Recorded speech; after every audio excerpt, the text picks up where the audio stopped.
What is going on, everybody? It is episode 347 of Pop Culture Crisis. My name is Brett. I'm here with my co-host. Would you introduce yourself, please? Hello, Crisis Actors. It's Mary. I missed you on Friday. I'm sure that you missed me more than I missed you, though. Ouch. Didn't I say that when I Yes. got back from Ireland? Yeah. Classic. Sorry. No offense. I did get to meet a good amount of you in Austin, actually, and that was really cool. I honestly, for some reason, wasn't expecting a lot of people who watch the show to be there, but obviously it's a Timcast. So there are people who watch Pop Culture Crisis, and I took pictures with some of you guys. It was really cool to meet you. Excellent. Did you have a good time out there? Was that fun? I did. It was crazy, and I'm so glad that the tech problems were not my problem to deal with. Yeah, right. And I just got to sit back and watch the chaos. Yeah. I watched some of it. I ended up taking up like a nap on Friday and woke up late. Yeah, I love the idea of everybody just like blood and tears and sweat, everyone trying to figure out the audio issues we were having while you're just like here relaxing. Yeah, like I woke up and I put the show on and just watched from there, and then was checking the Discord later. So we got a bunch of stuff to talk about here today, guys. Race swaps for me, but not for thee, would be the order of the day. Obviously, we're going to talk about the race swapped colorism that's being talked about around the casting of Nani from the Lilo and Stitch live action. They really are making everything live action these days. They're not taking any days off for that. We're going to talk about that. There's a lot of discussion about whether it's hypocritical. I'm kind of the anarchistic perspective of like, it happened to one group, now it's happening to another group, and I get to laugh at all of it while everyone argues about this stuff. So we will discuss that. We're going to talk about Disney losing over $200 million between Strange Worlds and Lightyear as Super Mario Brothers ascends, as Nintendo ascends and seems to be making all the money these days. We're going to talk about that. We're going to talk about Zendaya. How would you describe this one? You would be the better one to describe this topic. Yeah. Everyone was just arguing about whether women have gotten less attractive since the 90s, specifically celebrities and the women we consider it girls and heartthrobs today. Yeah. They were comparing Jennifer Connelly and Zendaya, and we're gonna weigh in on the issue. Yeah, we will talk about it. I'm not sure if I'm allowed to have an opinion as a guy. You are allowed to have an opinion. I'm allowed to have an opinion. Fantastic. We're going to talk about that. And then also, Ice Cube's wife, Coco, had a dance. We were going to talk about this. It's not Ice Cube, it's Ice-T. Ice-T's wife, Coco, had a dance with their daughter that we were going to talk about on Friday. Whoa, I literally we just got a big it. super chat from Nepneps. It said, "It's me again, and I'm here to say Bert, and to say my pudding fund is growing every second." Well, that is the pudding fund must be getting very large if you have the extra income to send it here. Guys, that reminds me, if you do want to interrupt the discussion today, you can super chat anything $20 and over. We will stop what we were talking about and we will address that super chat right then and there. Also, before we get started, could you hit the like button on this video? Could you subscribe to this channel? If you have not done so already, the channel has been growing very, very well lately. And might I add, take that, Roberto Jr. We are passing you. We're like 1,000 subscribers more than you. So I am now proud to say that we are slightly better than chickens. Thank you. We're mogging Chicken City right now. Yeah, we're paying for it. Like 3 minutes. That's a wrestling one. Oh, by the way, this crisis party is brought to you by someone named Summer on Twitter, who gave me the inspiration. I asked on Twitter, I said, could somebody give me some inspiration for a crisis party? And he said, you should use Damn from Ron Simmons, and you should use something from like wrestling stuff. So it's Kuratsuchi Natsu on Twitter. That was his suggestion. And then in the middle there, that's not actually Randy Savage. That's Bonesaw from Spider-Man, when Spider-Man fights Bonesaw in the steel cage in the movie Spider-Man. So that's where homophobic remarks. Yes. Yeah, I left that part out of it. I left the controversial part out of it. You should have left the homophobic remark in. It would have been more on brand, right? So we're going to talk about all that. Mary, are you ready to get right into it? I'm ready. All right. We're going to get started with some funny stuff. First, Elijah Wood, who, if you remember, was simping hard for Rings of Power, he is now putting his 2 cents in on the fact that they're going to be making more Lord of the Rings movies. And he says he's fascinated and excited. But the main point he makes here is that the movies were originally made at a time when they wanted to be, they wanted to bring the books faithfully to the screen, and that he hopes that that's what they'll do for the new movies, to which I say, ha, ha, ha, ha, that's not going to happen. Yeah, he said he's not begrudging that they're doing this for commerce. No, because it's capitalism. he said great art can come from commerce, so those two things are not mutually exclusive. I agree. Yes. But if that were the case for Rings of Power, Rings of Power would have performed better and made more money, right? Yeah, if there was if they actually cared about commerce, then it would have done better. It's not about profit at all, Elijah No. Wood. And I guess you don't understand that. It's really funny. I've been rewatching a series called Numbers lately, and they have a bunch of episodes that really do deal specifically with the right there. He said, when I say pudding fund, I mean funding others to get pudding. Oh, well, that's, I like pudding. Are we supposed to buy pudding with this money? Do you eat tapioca pudding? It's disgusting. I don't think so. It's just like I like tapioca pearls used for boba. No, thank you. No, thank you. That's different. Thanks for the pudding fund. Thank you. So look, for this, I've been watching this show Numbers, and it's really funny how much more rationally they dealt with the concept of capitalism back in the early 2000s, where like CEOs could be bad people, but then the next episode, the CEO would actually be a character, and they would talk about capitalism and the exchanging of goods and services for money as a good thing. Whereas now we've devolved into this weird society where they don't seem to care about that anymore in Hollywood. And the messaging is just far different now. I think, like, I don't know. I'm ready to voice some opinions that are really kind of out of our wheelhouse on this show. So go for it.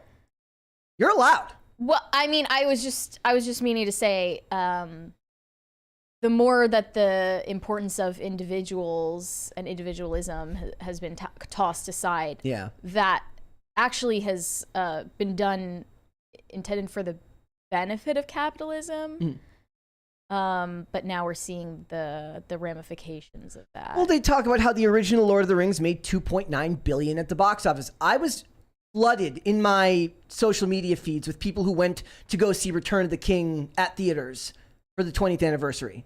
It still resonates with people. People still love it. Yes. People still care about it. But we all know. I saw people going in cosplay and everything. We all know. Which is a little bit wild. That the world we live in now won't allow the art to just be the art. It will have to include some type of message. We're going to talk about that later.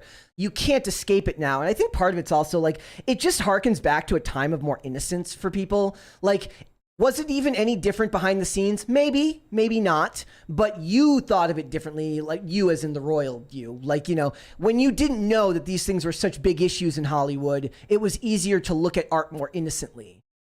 I really begrudge Elijah Wood to have an opinion on this because of the fact that he's shit on his own fan base. And he called everyone racist. Literally called the Lord of the Rings fans and fantasy genre fans in general racists. Yep, of course. And one more from Nepneps. Nepnep said, you can use the pudding fund to get pudding or not. I don't control what people use the money on, even as a gubernatorial candidate of Utah. Are you running? Are you? Are you running? I'm down to see you win. I'm going to move to Utah just to vote for you. To vote for you. One more there from Trucker and Tourist said, I'm always on board for anything that takes Disney down a peg or two. Why is it so hard for filmmakers to just stick to the source material? The success has already been proven by the source. Why reinvent the wheel? Keep up the fantastic work. Because diversity, inclusion, and equity requires it. If it were about, like Elijah Wood says, making a lot of money, a desire to make a lot of money, I think that we would actually have a lot less critique for these projects. It's really funny. I've been watching old reviews from the various YouTubers that I really like that do reviews. And what's always funny is when it's a movie, it's almost like we're programmed a certain way. When it's a movie they really like, they're like, I don't know how long this review can be. I liked most of it. Whereas I'm the type of person who wants to talk about all the stuff that I like about a movie. A lot of people, it's just like, we're so programmed now to be critical that it's like we don't even know what to say when we like it. Yeah. It's weird. It's like a weird thing. And so for Elijah Wood, I don't know how much a lot of these people actually understand. Like, I imagine Elijah Wood knows the ins and outs of what's going on behind the scenes. So I think most of them are disingenuous when they have these discussions anyways, because they have the inside baseball about just how bad things are behind the scenes. They just agree with it, so it doesn't matter. He's just talent, and that's all that he knows. He Yeah. doesn't actually know the inner workings. So You might think that he's more aware of how the industry works, but because he thinks that this is about profit, yeah. that shows how Well, clueless no, so he I don't really think that he is. actually believes that. I think that he's just, saying it for the interview. I don't believe for a second that these people are stupid. I think most of them are evil, not stupid. Most of the time. Most of the I time. don't know If they about wanted that. if it was about commerce, they would just say, Peter Jackson, come back, do it again. I think Jennifer Salke is evil and not stupid. I think Elijah Wood is just stupid. Do you think he's a useful idiot? Yeah. Fair enough. Okay, fair enough. Maybe I'm giving him too much credit. All right, you wanted to talk about the Pope's Exorcist. I did not go see this. Yeah, you sorry. went and saw this. Yeah, I just wanted to talk about this because I saw it over the weekend and I just hated it. And as Brett said, people like to focus on the negatives of the movies they watch. They do. Rather than the positives. What did you hate about it? Well, first of all, this, by the way, has nothing to do with the fact that I'm Catholic and there are a lot of things that are theologically inaccurate about this. I hate when movies are written to an audience that they think is stupid, even if the audience is stupid. When every bit of dialogue is about expository information, it feels so patronizing, and it takes me out of the story. When it's just nothing but exposition dump after exposition dump after exposition dump. So this is about a family, a widow and her 2 children that moved to a dilapidated abbey in Spain that they inherited from her late husband who died in a car wreck. Her son witnessed his dad die in the car wreck and has been traumatized, hadn't spoken since. And the dialogue, okay, first of all, her daughter is like the most flat, one-dimensional teenage character that's like, F you, Mom, that I've ever seen. I'm a fan. I'm more critical of the kids that are overly good and nice, which always feels worse to me or feels less it's honest. Both ways. Like, why can't they just be kids? I don't know. Like, the mom was also one-dimensional. Her entire character is just being clueless and helpless and panicky, almost in like a Shelley Duvall way. Ooh, a panicky female lead. Yeah. And I guess that father figure is replaced by the priests since her husband is dead. But anyway, she's having this moment of dialogue with her daughter at the very beginning, and all it is exposition. She's like explaining to her daughter things that she would already fully know. Okay. She's like, well, we're only moving to this abbey until the construction is done and we can sell it and we can move back to the US right after that. Okay. This is a temporary thing. And it's like, yeah, you just moved to Spain. Your daughter knows why you moved to Spain. Like, you don't need to explain that all over again. And it's just because they think that the audience is too dumb to get subtle hints. The funny thing is, you can do exposition dumps. Thank you. God bless America. God bless America. Thank you. I also edited the Crisis Party. Exposition dumps can be done really well. Shows that have like long walk and talks. Hospital shows where they're walking through hallways a lot. That's a good time to do exposition dumps. It's just a matter of how you handle it. Yeah. And then another thing she says is like, keep an eye out for your brother, like take care of your brother. Yeah. And the girl is like, I can't be a mom for you, Mom. And then the mom explicitly says, like, he hasn't spoken since the accident a year ago when your dad died. Like, it's that on the nose. Yeah, it felt very patronizing. So aside from that, there was just a lot of CGI that was really poorly done. And I normally am not even the type of person to notice that type of thing. Neps, right here. Nep said, I'm 100% running for governor of Utah in 2028 because I didn't prepare for the 2024 race. My whole saying for the campaign is, I can't promise anything that I can't keep. But F the government. Hey, I'm on board, man. I am on board for that one. 2028. Yes, you're going to need to remind us, but I'm totally in support of you, Nep. Is Utah where Post Malone lives, or does he live in Las Vegas? I feel like he lives... Post Malone is in Utah, yeah. Okay, he just opened a Raising Cane's.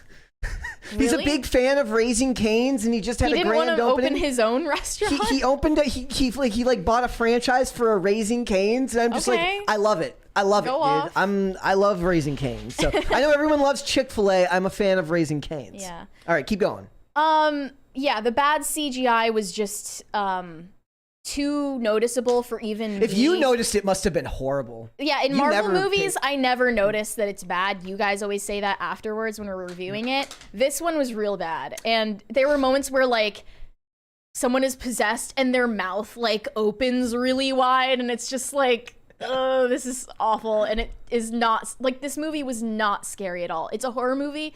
It's R-rated. It was not in the least bit scary, and I'm very easily scared by horror movies. So that's saying something. And as far as the inaccuracies, I think that this is really disrespectful because this is about... And that was always going to happen. Yeah, sure, of course. But some movies are worse than others in that respect. What's an example of one that's not super bad that you would get, that you, like, if somebody was to ask you, like, one that you think is actually fairly respectful? I think that The Exorcist was okay. Okay. But people also aren't scared of The Exorcist anymore because the effects are dated. Yeah. But anyway, this is about the chief exorcist of the Vatican in the 80s, and it was like from like 1986 to 2016. Okay. His name is Gabriel Amorth, and I think I'm pretty sure that none of this is even based on a true story. Yeah. It's completely fake. Like, none of it was sourced from anything. Like, it's not even inspired by a true story, and I know, like, they would put that phrase at the beginning of the movie if it had been. Yeah, they love to use that phrase. And they didn't, so I knew from the beginning, like, okay, here we go. And it is really disrespectful given that he's a real person, because I don't think that he would bless any of or approve of any of what was in this movie. And it makes him look like a bad exorcist and a bad Catholic. Okay.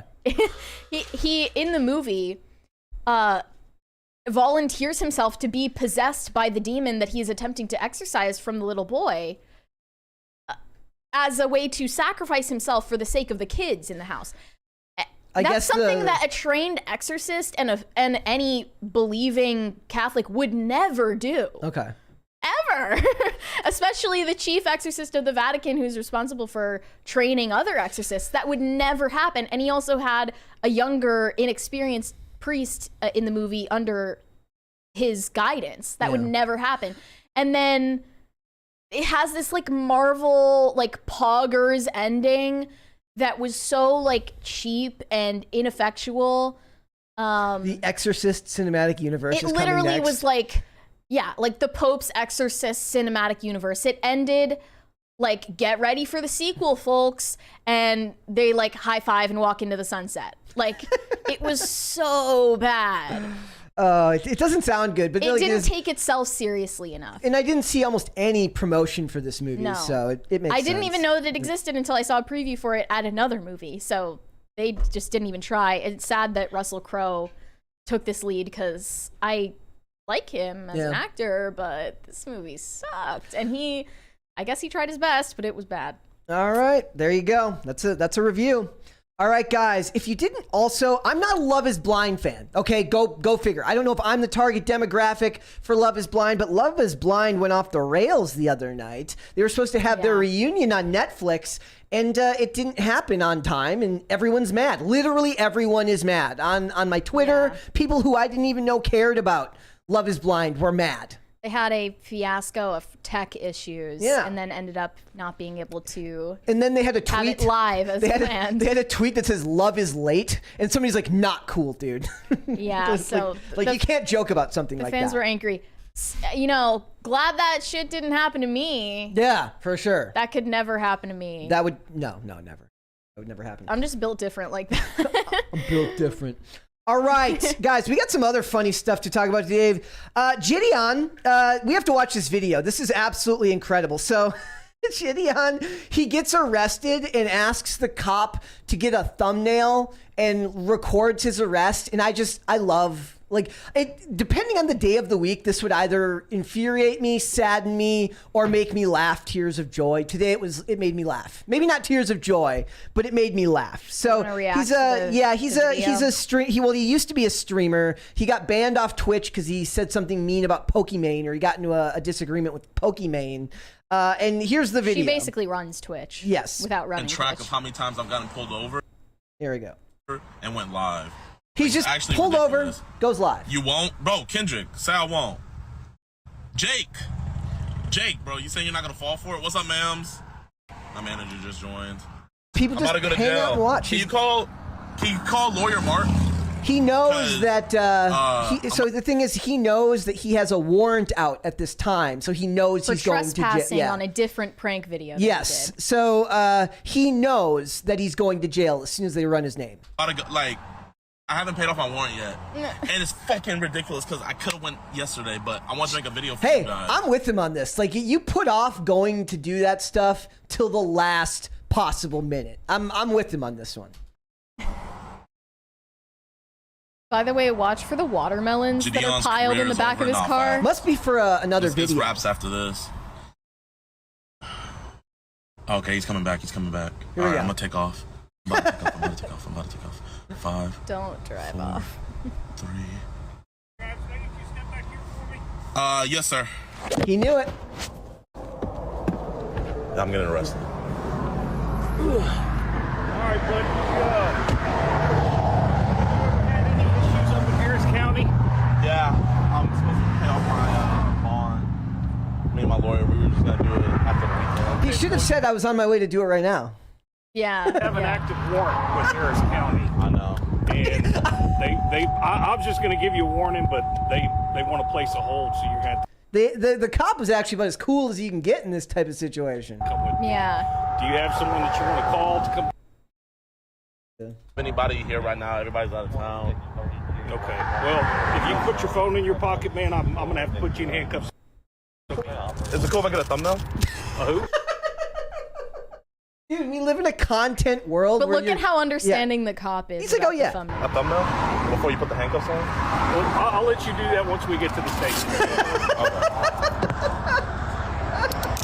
He still I gets was it. just going to give you a warning that Harris County No, it's not your fault. It's all good. place a hold. So Look at this. He's striking poses while he's getting the cuffs put on. look, you have anything in your pockets? My wallet. Also, look at his shorts. They say raw dogging. Why do your shorts say that? Can you do me a favor? Yeah. Yeah, I'll do it. All right, chat. I'm going to jail. See you boys later. Here, I'm gonna just end that. Okay. Like the most understanding cop in history. Yeah, it probably was a cop that's like over 6 foot tall. Yeah, like that was. Yeah, you never want to get arrested by a short cop. Horrible idea. But when he starts like posing for the thumbnail, like I would have made it cringe of the day, but it made me roll my eye. no, it's not It made cringe. me laugh. It made me for laugh. some reason, Oh, I get why this guy dude just has a following. did it for the It's funny. he did it for the content. Sometimes you have to do it for the content. All right, we also have a cringe of the day that actually is cringy.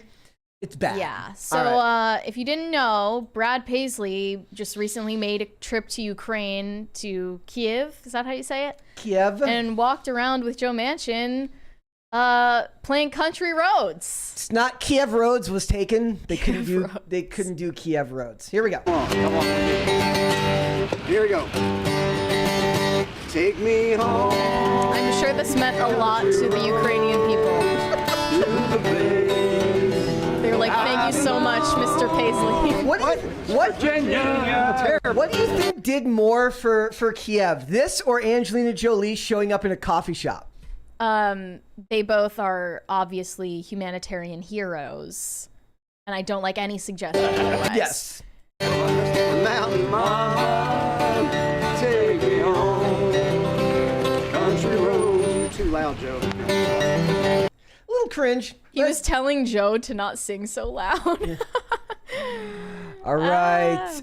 And I do have cute of the day, guys. By the way, I'm going to add, if you want to send in pictures of your adorable dogs, cats, and pets, maybe if you're going to tag me in the tweet, also do hashtag PCC pets, I think. Yeah, is a good way to get a hold of it. Hashtag PCC meme review for any of your memes or clips or edits that you want on the next meme review, because you guys have been slacking. And for pet pics, for cute of the day, it's hashtag PCC pets. Yeah. Just to be clear. Yep. I think that will be a good way to, let me out there, get rid of it. So this is from Dark Gift Comics. It says, Mama Bear is 10 years old today. This is from a couple days ago. Happy birthday, Zara Bella, my baby girl. That is an adorable dog. I find it interesting that some people keep track of their dog's birthdays and other people just don't care. $20 one right there from Trucker and Tourist. Trucker and Tourist said tone deaf and tone deaf. Yes. Some people say that Brad Paisley turned woke because of his crazy wife. Who's he married to? Some crazy. I don't know who's married. I don't know who he's married to. Let me look it up. She was in Father of the Bride. Okay. Some actress, and know. he said that he went to see the movie and instantly fell in love with her. Oh, it's a story for the ages. Sounds like something written by a publicist. He went to see the movie alone. Oh. And saw her on screen and instantly he fell in love at first sight. That's I'm sure. Yeah. All right, so I'm going to show two today. So we've also got this from Remains of Hair on Twitter. Says, this is Oogie Boogie and Shasta. They were both damaged kittens, broken and sick. Both are similar to having a Down syndrome toddler in the house from early brain damage. And this is, I don't know if that, they are adorable looking cats though. Yeah. Yes. Why do cats love boxes so much? Dude, Bucko does nothing but sit. Like, I posted a picture on Twitter yesterday of Bucko. Where was he? On top of a box. They like going inside the box and on top of the box. In the picture I posted of Bocus on Friday was him in a box up here. He was sitting in a box on this table. Cute cats. The brain damage thing is interesting. Yeah, I don't know anything about that. Honestly, most cats are brain damaged to begin with. Did you see not bright. Did you see the video that somebody posted? It's like a meteorologist. Did I tell you about this earlier? The meteorologist who posted the video of a cat named Kittler. No. And she had to apologize. She goes, "Oh, look, he looks like Charlie Chaplin." Yeah, he has the Charlie Chaplin's stash. But the cat's name was Kittler. That's cute. And she said Kittler on air, and the network made her apologize. You can't. What do you mean? Apologize and change the name of the cat now? Apparently, they just shouldn't have put the cat on the air at all. I guess you could say, instead of Hitler, you could say Catlin. And then Charlie Catlin. And then people were like, "That cat has 9 lives." And Meow and Kampf and various other, like all of the cat puns came out. When Carpe Diem, obviously, taught his pug to, Oh, we remember. Pepperidge Farm definitely remembers that. All right, we're going to come back to the rest, guys. We're going to get started here. We got a bunch of stuff to talk about. The first is what you would call friendly fire in this world. It's also it's rules for thee and not for me in the world of Hollywood. And right now, just not that long after the Little Mermaid fiasco, we now have the casting of Nani for Lilo and Stitch. I was not a huge, I'm not the target it's not demographic. Your generation. No, it's not my generation, but this discussion is one that's going to go on forever. And the funny thing about this is they're saying it's not about... Thank you. Thank you. It's not about crisis parties. It's not about crisis parties. They're saying that this isn't about racism, it's about colorism. Yes. Okay. We're going to restart. We have to cut this up later and make something out of it. All right. They have done the casting for Lilo and Stitch. They've cast Nani. It's an actress named Sydney Elizabeth Ogdong, and they're mad because they do not believe that her skin tone is the proper color. Right. Yeah. They're saying that this is an example of colorism because she's not as dark as Nani in the animated movie and show. The show is more from my Disney Channel generation Yeah. than Brett's. And if you want the definition of colorism, because somebody in the chat asked what is colorism, it says prejudice or discrimination against individuals with a dark skin tone, typically among people of the same ethnic or racial group. Colorism within the black community, colorism, yes. So in this case, they're just saying that Nani should be darker.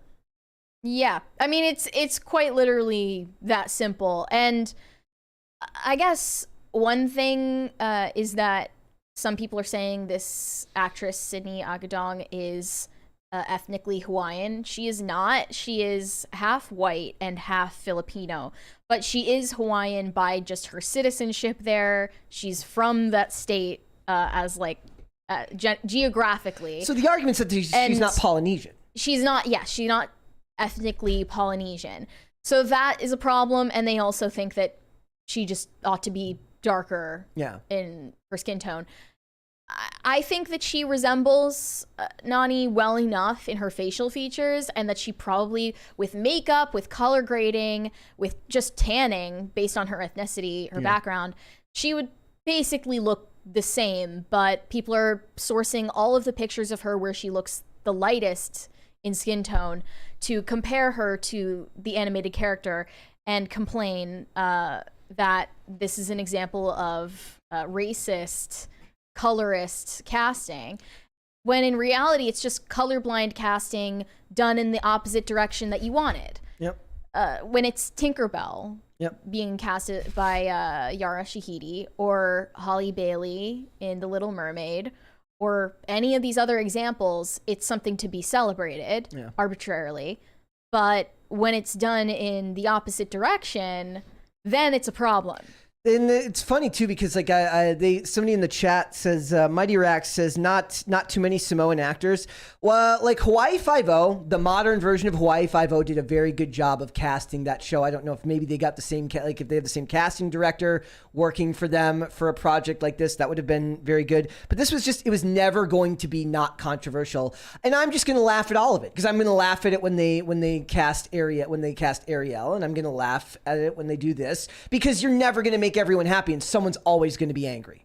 I would rather everyone has a right to be angry. Like they do. These people have a right to be angry. The people who wanted this, and the people if you're angry about this, you are mentally disturbed. Like, but also then the people who are mad about The Little Mermaid, everyone's mad.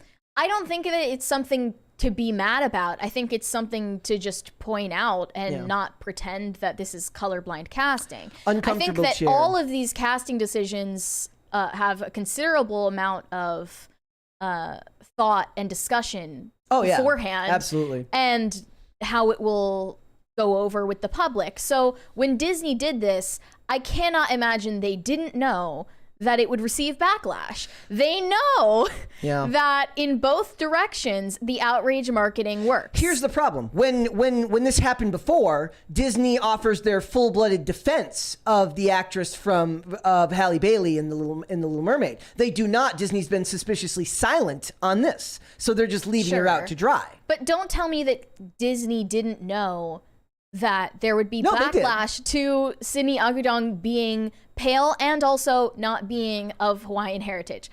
They knew that this would make people angry. I don't know what their plan for that was, other than getting negative attention rather than positive attention. This was one tweet that kind of perfectly encapsulates what they think about it. It says, whitewashing the Lilo and Stitch casting is not the same as casting Ariel as black. Positive POC representation subverts racism. Whitewashing canonically brown and black characters does not. Whiteness has never been made a mockery of in media to need that representation at all. Another example that people were bringing up is the casting of Naomi Scott in Aladdin as Princess Jasmine, because she was half white and half Indian, therefore not dark enough for them. Yeah. And it's just really weird to be this fixated on people's skin tone. That also eventually just disappeared from the news cycle because it's not beneficial to them. So just like that, this will disappear from the news cycle eventually too. Yeah, all the outrage gets memory hold. Well, But- just this type of outrage Yeah, gets yeah, memory yeah. hold, not the one that they like. They Yeah. like the other the other outrage. This stuff won't help them. Yeah, do you think that the media is going to ask Sydney Agudong questions about the reaction to her casting? That's a very good question. Because they I don't asked know. Yara Shahidi as Tinkerbell about that, and she had the perfect opportunity to go on record saying, you know, diversity They probably won't give her the opportunity. is such a beautiful thing in the entertainment we love, and it's a way to like welcome people. Like, they always do these baiting questions when it's the other way around. But are they going to put Sydney Agudong in the position where she has to defend Disney's outrage marketing? Like, is she going to have to speak for the fact that she's not Polynesian descent? I don't know. No, I don't think they'll give her the platform to do that. I don't think they'll ask those questions. They'll ignore it. It's also really funny. I was reading a bunch of the comments regarding Cleopatra, and it's just, it really does. It speaks to the power of Hollywood's ability to change history through their movies and television, where there's just a ton of people who are like, oh yeah, she was black. Right. Like, who just, they just take it as It's true. like, yeah, like Cleopatra's black. You might have a disagreement. You might have evidence to the contrary, but is it really worth losing your job over? Exactly. One more Cleopatra's black. from Nepneps. Nebneps said, one more super chat. I'm also an elite member with Timcast, if that part wasn't obvious. I'm glad that there's other Thank you people for in the clarifying. Discord here, and I hope there are actually people in the Discord watching right now. I check the PCC Live Discord all the time and check it out, so I'm constantly on there. I also don't remember if this currency that Regatan sent is equal to $20. I don't know. Sorry, but Well, not blue. Blue's like $2. okay. Yeah. All right, sounds good. But I think like all of the reactions to this were just from deeply unhinged and unfulfilled people. One said, I'm trying to have an appropriate reaction to this. There are like 8 drafts of me quoting this tweet.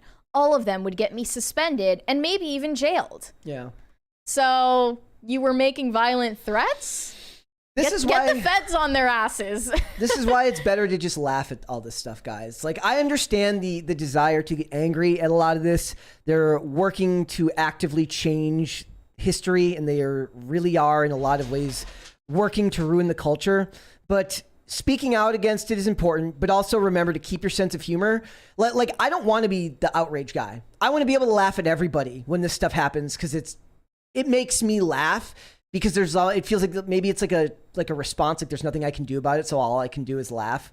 Like, I can talk about it and we can have these discussions, I'm but not I gonna wanna rage about it either. Yeah, like, I don't want to be the outrage guy. I want to talk about it. I want to have a discussion about it. Like I said, I thought this tweet that this person said was I disagree with her, but I found it to be an interesting definition by their definition as an activist as to why the entertainment is important and why it's okay for them to be hypocritical. To them, that's okay. They don't see anything wrong with that, because to them there is no truth but power. Therefore, it's kind of like the notion of the ends justify the means, right? Like, I know that I'm being hypocritical. I know that it's that it was the exact same thing going the other way when The Little Mermaid got cast, but I don't care, because it's about my end goal, which is, I guess, some vague quota of beating racism, whatever that means. The quota is irrelevant. It's just less white people. Yeah. Which is bizarre, because That's they're actually dunking on a woman who is not even white. That's in this tweet. This person just says, now this could be a fake account, just says, they shouldn't make movies with white people. Another tweet said, dark-skinned women can't have anything. This is so disappointing. Literally, what are you talking about? You get everything. Well, I mean, they can't get anything unless they'll cast black women in everything now, but they're always gay. They always make them gay in the movies and the television shows. Is that the case? Yeah, pretty much. I mean, Halle Bailey isn't. Yeah, but that's like the rare example of like the leading role in the movie. When they're doing it in television shows, it's good. They're all gay. Well, everyone in on the case TV of is- Tinkerbell, Yeah. she's not gay. She likes Peter Pan. In television, like, chat, help me out. Like, if it's Chat, the help me out. CW, Like, I guess, chat, but help me out. Like, it's otherwise- most like those are big budget examples, I guess, for movies. Yeah. But on television, it's different. I am tired of the response from, What about the Woman King? quote, anti-woke people saying, this is such a double standard, it's so hypocritical, the double standard, call it out. When, in fact, these people are making the double standard as explicit as they possibly can. We don't need to call it out anymore. We don't need to draw attention to it or point it out. They are openly saying, yes, it's a double standard, and this is why. And we will not be happy until all of the characters in these live action remakes or anything new are positive POC representation. It's all out there. They lay their cards on the table. We know what they're advocating for. It's, in most cases, not even underhanded anymore. They are explicitly saying, we don't want light-skinned people or white people on screen. We know this. There's nothing to point out. And there's nothing to uncover. And they're also they are doing Moana. I completely forgot about this one recently. That they're doing Moana. Live action Moana is on its way, and the dead body of that movie is not even cold yet. Yeah. No, I'm just kidding. That movie did really well, but it did well because it was a new idea. Yeah. And making a live action remake of it, which again is gonna have like the worst color grading ever. Yeah. Like all these Disney remakes do. It's not going to make it any more special than the last iteration. Also, you said that there was somebody in particular that wanted them to be cast in this. High Voltage 75 said, welcome back, Mary. Did any particular moment from the Austin show stand out to you? I really liked the part when drunken Alex Jones wandered into the crowd and to field questions from the audience while Tim sat there seething. I don't know if he was seething, but yeah, Alex Jones was definitely being his usual bombastic self. He knows how to work. He knows how to work a crowd. Definitely, drunk or sober, and that's irrelevant. But I guess what was my favorite part? Honestly, like the parts leading up to the show before it started and before the people started rolling in was really exciting. I got to watch Ian singing his heart out and playing guitar on stage for like at least a half an hour before we started. And he was just feeling himself. He started dancing. Honestly, that was like one of my favorite parts, and it wasn't even part of the show. Because like, I mean this like totally genuinely, Ian's just the best, guys. When he's on stage, he's such a free person. You know what I mean? He's so like unencumbered. Yeah. I love that about him. Look, for these types of things, we're gonna have to talk about this every time this type of stuff happens. I think the best thing that you can do to the contrary, that we can do to the contrary in this culture, is to start making our own art. And that's what a lot of the Daily Wire is doing. That's what a lot of other people are doing. And also remember that for a lot of it, these types of casting things become really important when it's stuff where they feel like there's going to be influence on children or the youth. Genres outside of sci-fi get left alone. The stuff that's made for older white dudes gets left alone, and they just make it the way that they used to make TV shows back in the 80s and the 90s. These type of things are interesting, but to me, it's the hypocrisy on both sides. I care. I think that we just need to talk about it because they embarrass themselves and we don't need to do the work. Okay. One girl actually quote tweeted the announcement of this casting with a selfie and said, "Listen, she's probably a lovely woman, but I can't help but feel disappointed. I wanted Nani to look like me." Sad face emoji. It's a statement on the narcissism. You of the don't look culture. like Nani. It's a statement on the narcissism of the culture we live in right now, to expect everybody, every character, just because you identify with that character, to look like you. Also, pull that up again. Okay. That woman doesn't look like Nani, like at all. Yeah. In fact, she's probably hoping for the character to be plus size so she can get represented in that way too. It's a weird part of the culture now where you feel like you have to be represented in everything you see, and I'll never understand that. Stop crying and wetting your diaper and soiling yourself about it. Like, gosh, like, care about something adults care about. The movie is for children. Yeah. But I guess since these people are still like spiritually children, they well, can't that move you know, on. it's the extended adolescence. Also, there was what was the other thing that I was gonna? Beyond that, we also have this, guys.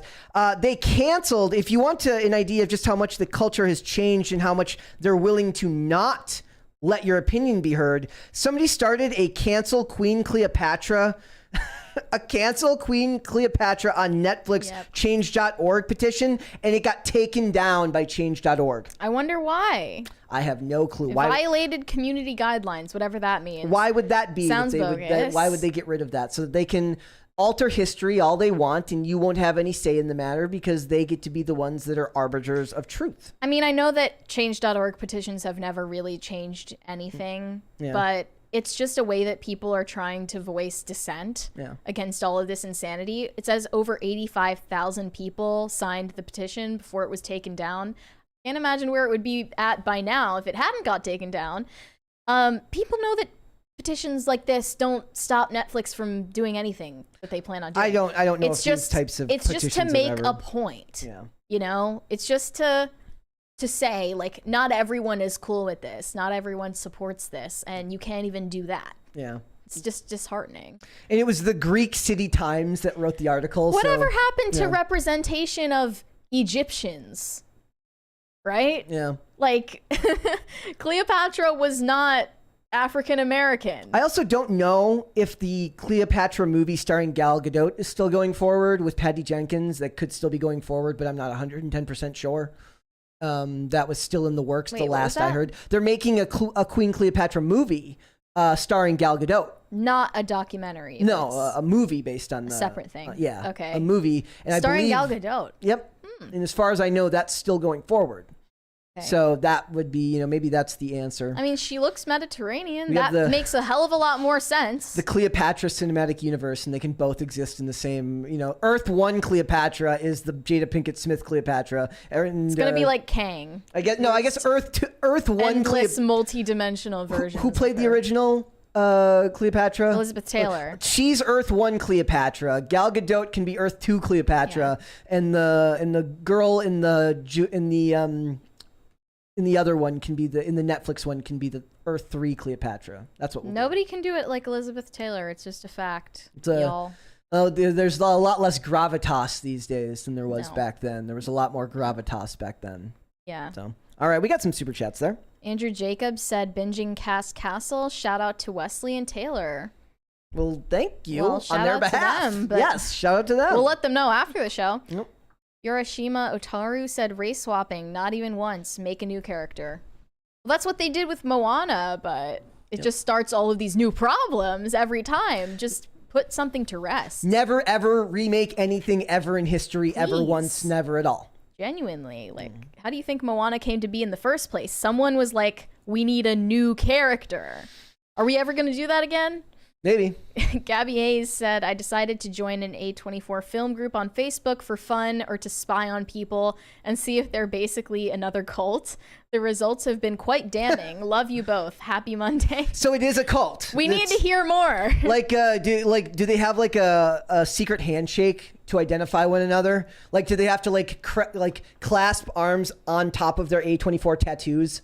Like their A24 tattoos have to touch, and that's how they know they're part of the group. It's like how they did it in El Salvador, where they just gathered up all of the people with gang tattoos and threw them in prison. It should be like that. Just get all of the people with an A24 tattoo and just jail them.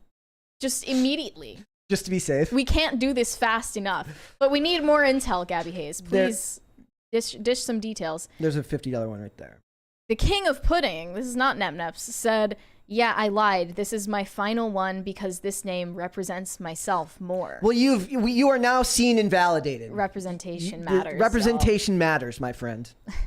Disco Jensen said, studios went from tell a good story to make a lot of money to push this message. Happened in cinema 30s to 50s, repeated 60s to 80s, then 90s to 2010s. Yeah. I don't think I'm knowledgeable enough about cinema history to There's validate that, but there's a Mark Dice book about Hollywood propaganda that I like to. Thank you. There's a Mark Dice book about the history of Hollywood propaganda that I'm like 2 chapters in, but just keep getting distracted from reading.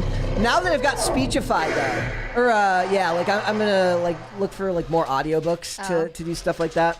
But yeah, like I think that the propaganda has always been there. In films. There have been periods in time where it was less noticeable. I also kind of wonder sometimes about the idea that somebody posted a video the other day, like, why are millennials so focused on nostalgia? And then they kind of go off on they explain the fact that like all of millennials' lives have been like, it's like born and then immediately, like the Cold War's ending, and then we go into Iraq, and then a banking crisis, and like they list all of the things that have happened.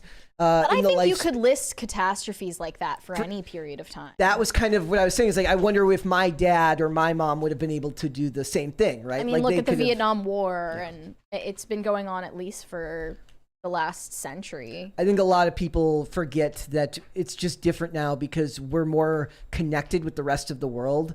Like, I really do believe that you just get more news all the time now.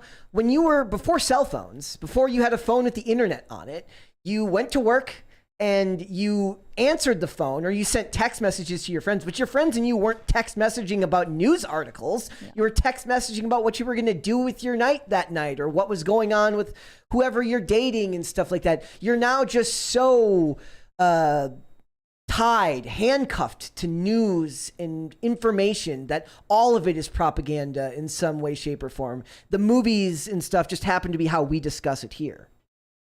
Corey Anderson said, "It is good to hear y'all's voices again. I just spent the last 2 weeks in, how do you say this, Spokane? Spokane, is it Spokane? Is it Spokane, Washington? Oh, no. So it's SEER training is survival, evasion. SEER school? SEER school, yeah, for the military. Mary, you're lovely as always. Tell Dane I am play Elden Ring. I am play Elden Ring.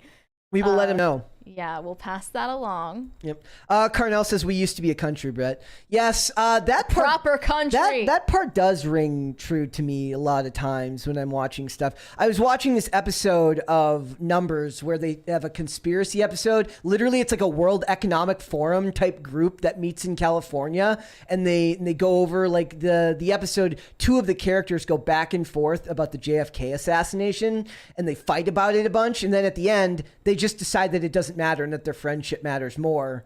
And that's kind of a lesson I think we could all learn a lesson from that. I think we could.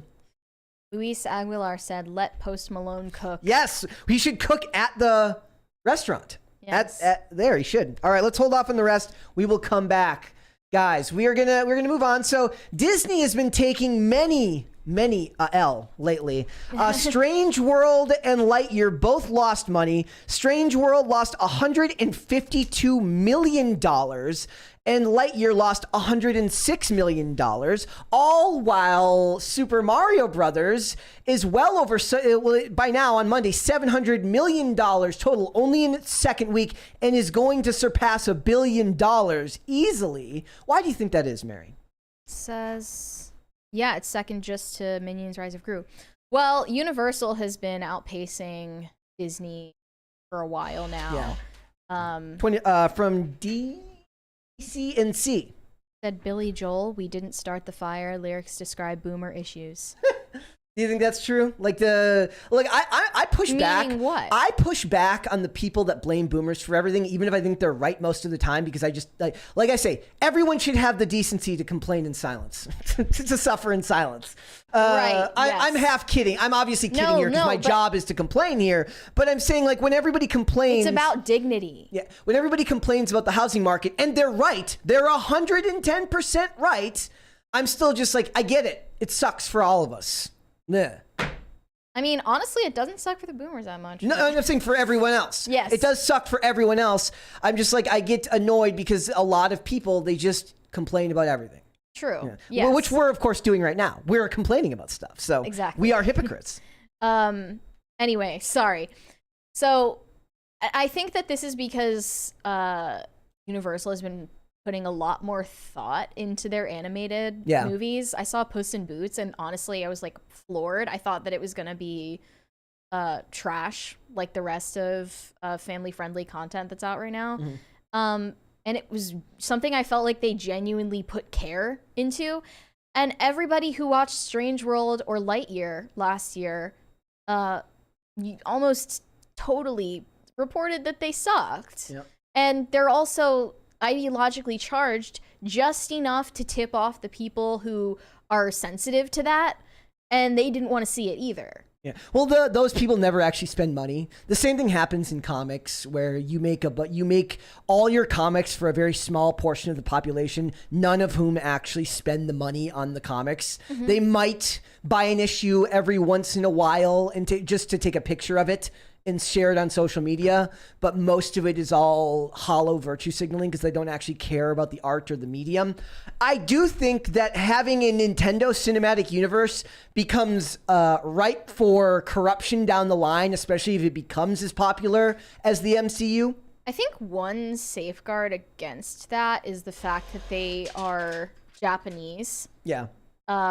Because I think that culture is so much less I don't know what to call it, woke. I'm sure they have their own version of it. Was it them that came up with the term of Baitsua, or was that the? I thought that was a Chinese. Or was that Chinese? Term. But there's a similar, and I think kind of warranted disdain for how precious Western people are about their, their little individuality and their, complaining about everything, their identities when they're born into a country of the utmost privilege. Yeah, their tendency to complain when they're in a very comfortable position. Yep. And about, gender identity and all of these, Me Too and just all of this confusion. And I think, there are Eastern cultures that don't have any such confusions and therefore don't have those roadblocks in the way of just wanting to make a profit. It's also funny too because Disney tacitly admitted that what they were doing wasn't working because they did announce Toy Story 5, which will also probably end up being, just as bad, but they're going to go back and they're going to bring back Tim Allen. They're going to bring back Tim Allen is not that they don't like Tim Allen. Yeah, he's not that well liked by Disney. woke Hollywood, Yeah. But it's just constant regurgitations. And then finally, when they do what they're advised to do, which is make a new story with new characters, it has to be, here's a child whose sexuality is one of the main plot points of the movie. And it's this very clearly calculated, diverse cast of characters that appeal to adults only when it's supposedly a children's film. It's just whack.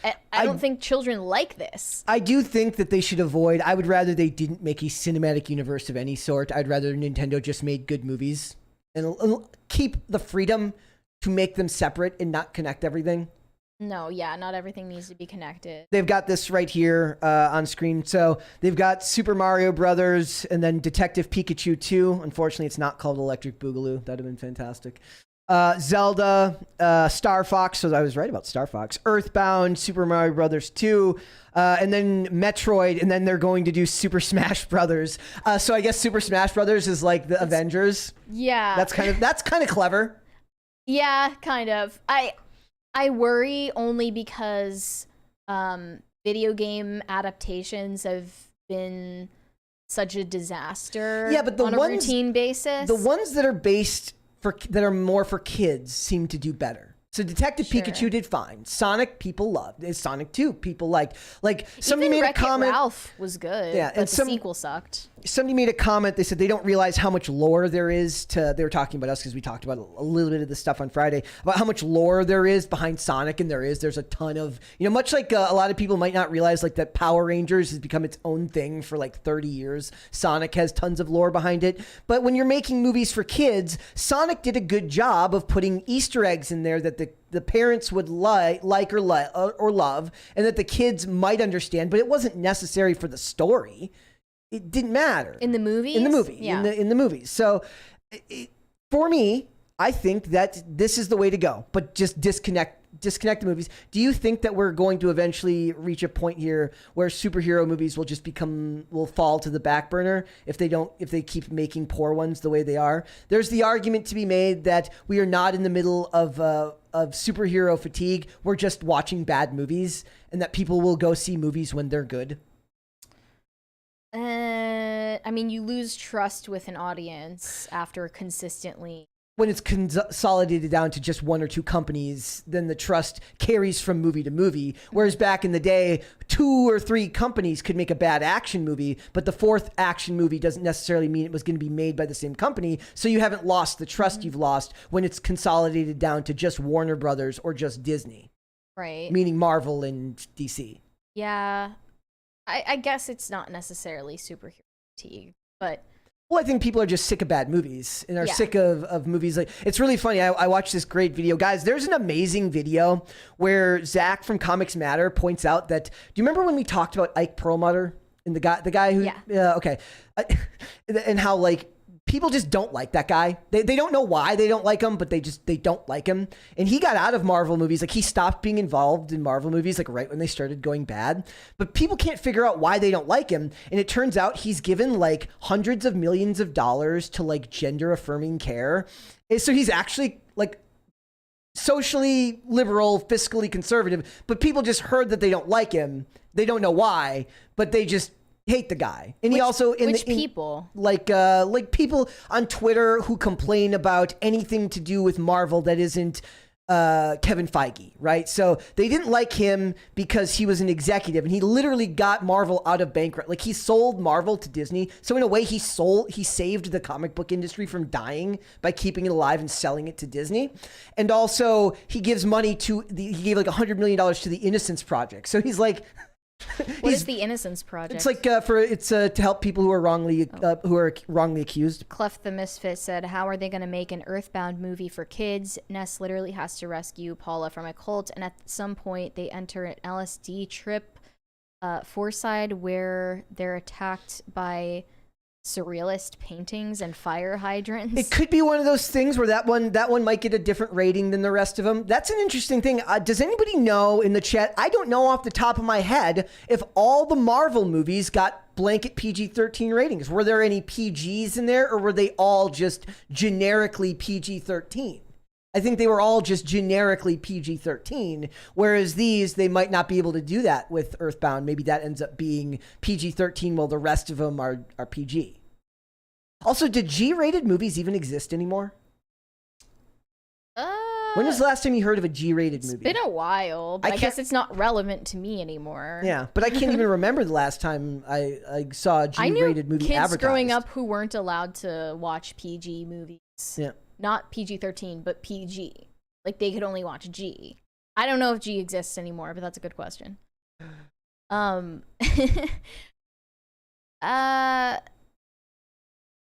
Wait, what were you talking about? I was talking about Ike Perlmutter and Marvel, but what I want to talk about for the rest of this is, do you think that this will be the type of thing where eventually we'll just be seeing more video game movies, as long as they're the ones for kids, and maybe the TV shows are where the adaptations for adults go? The longer form stories, right? Like, somebody pointed out that they are working on a Metal Gear Solid movie that got pushed for COVID reasons. Stuff like that. So, if it's aimed at kids, it's not as ideologically charged. If it's aimed at adults, they immediately think, like, we need to take those incels down a peg and ruin the IP that they love. For Mario Bros, that's clearly not the case. Something funny, I was looking at frozen pizzas at the grocery store the other day, and they put all of these like video game related promotions on frozen pizza boxes and Hot Pockets. Mountain Dew too, kind of like Mountain Dew with game fuel.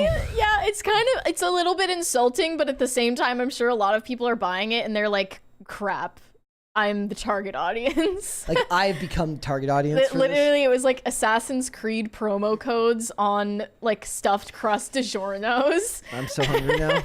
Now I want stuffed crust DiGiorno. Somebody says that Deadpool is rated R, but Deadpool was not MCU. Deadpool was 20th Century Fox. before Marvel bought it, so it wasn't technically part of the MCU. Obviously, Blade was before the MCU was a thing.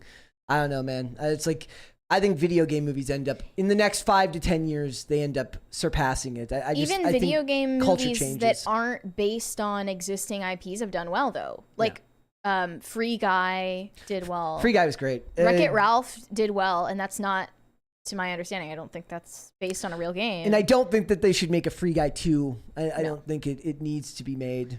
But that means it's something that, unlike superhero franchises, it is more easily adapted into new stories that don't need source material to... I mean, if you think about it, source material is a lot of baggage to carry going into a new project. Like, you don't want people to immediately get poisoned on the thing that you're making. So just stop using source material. Just make your own. I mean, that's a lot of these smaller comic companies now are basically just, they don't even exist to tell good stories. They exist to be like pitches to Hollywood.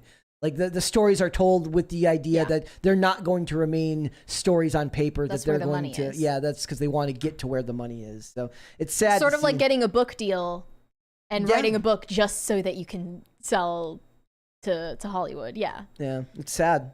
Similar. I mean, it's sad for the people that believe in the medium, that believe in the art being done, that it's done the way it is, right? Like a lot of people, there's people that argue in skating that you shouldn't focus on making content for Instagram or social media, that you should focus on making full-length parts for videos because it felt more pure.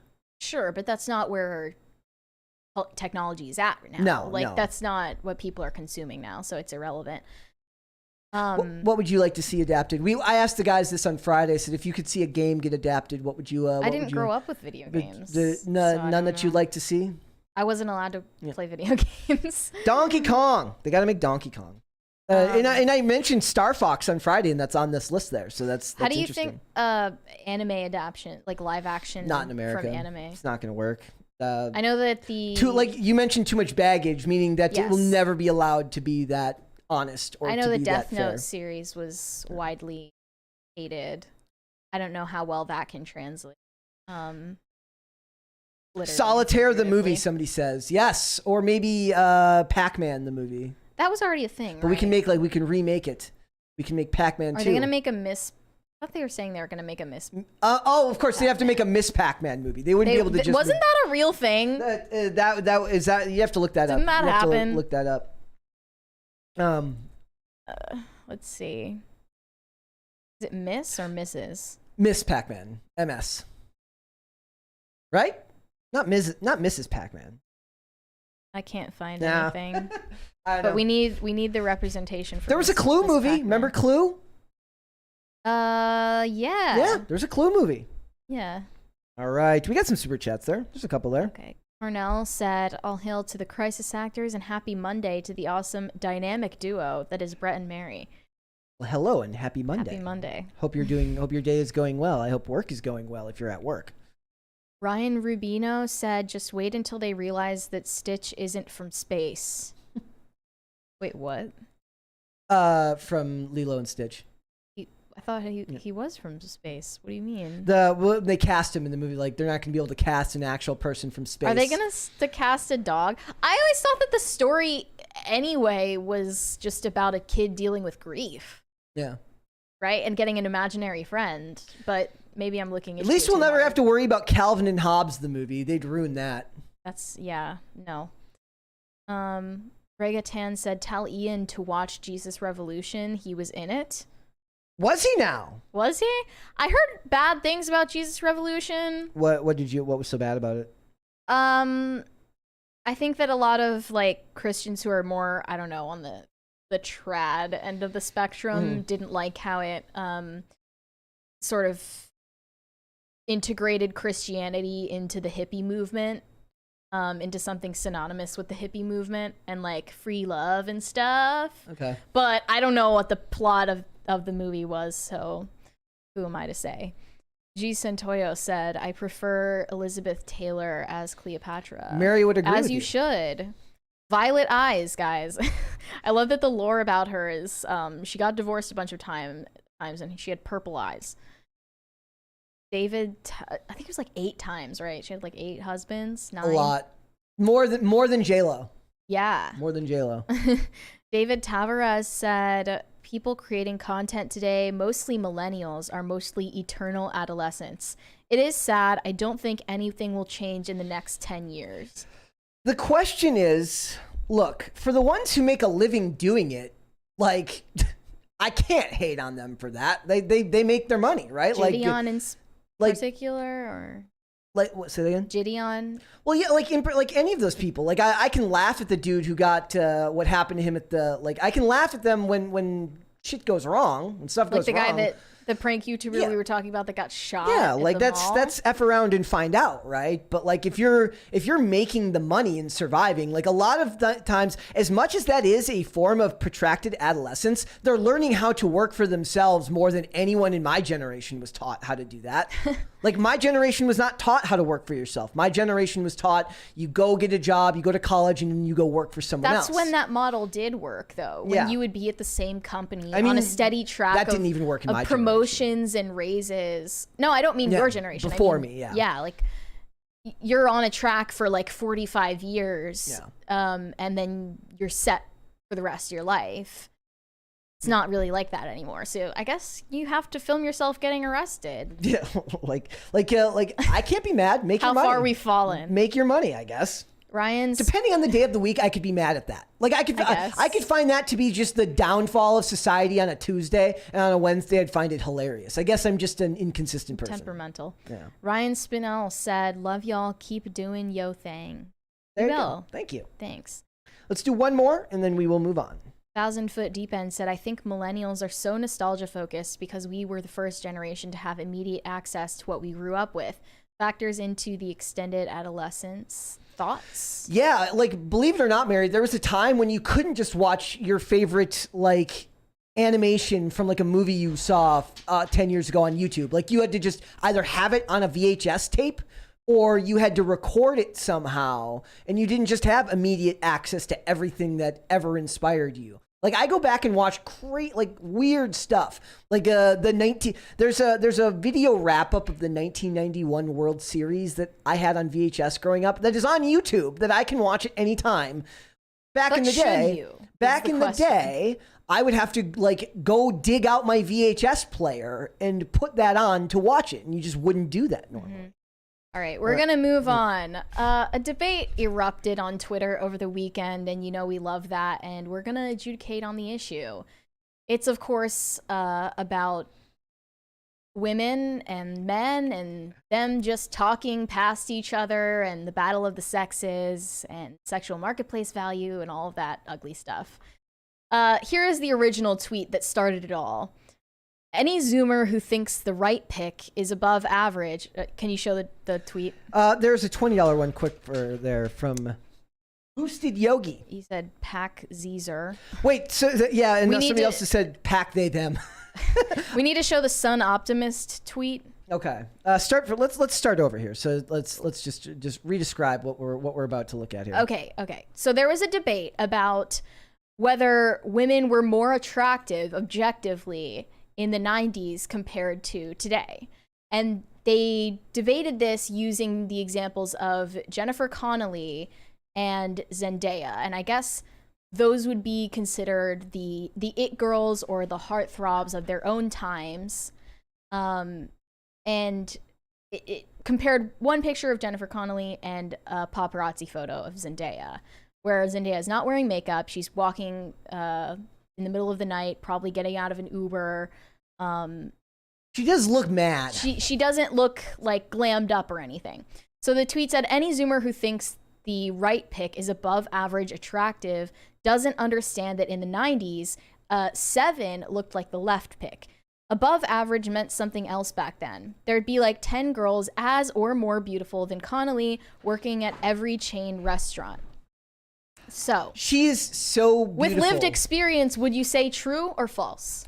I don't know, dude. Like I think that might be a stretch to say that there's 10 that look like Jennifer Connelly. I think that is a stretch. But Or more attractive than Jennifer Connelly. But my mind goes back to seeing Jennifer Connelly sing in Dark City, and I see that as a glammed up, gorgeous starlet of a woman who's beautiful. And so I don't think that I'm going to go to the. Thank you. I am not going to go to the local Dunkin' Donuts or the local Baskin Robbins and see a bunch of women that look like Jennifer Connelly. I'm not. In the 90s or today? No. I would say the same, but obviously I wasn't alive in the 90s. Yeah. I don't know if that is accurate. I think to the extent that this is true on objective metrics, it's because people are fatter now. They take less care of themselves. They probably dress a little worse with less effort. They're wearing athleisure all the time, and Well, they've made clothes it's nice and stretchy for your fat to fill out, you know. They've made clothes that hide your fat, or intended to, but fail at That's doing why I it. wear all black all the time. Yeah. Hides my fat. And then I guess with being fat comes all sorts of other issues for your health that make you less attractive. We've got one from Cloudroth. He said, it was more impressive to see a beautiful woman back in the day.